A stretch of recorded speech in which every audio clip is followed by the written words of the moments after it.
దిక్కులే నువ్వే దిక్కని మొక్కే నాగమ్మ నీ బంగారు కాంతుల చల్లని పడగల దీవెనలి అమ్మ అమ్మ నాలుగు దిక్కులే నువ్వే దిక్కని మొక్కే నాగమ్మ నీ బంగారు కాంతుల చల్లని పడగల దీవెనలి అమ్మ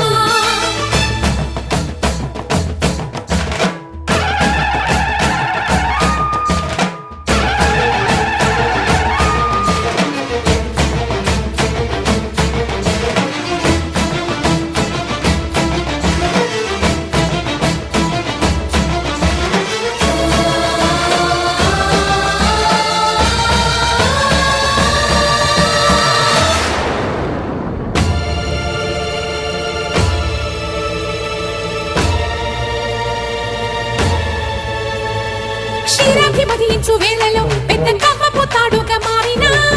వన్నెలీను వాసుని నాగదేవిని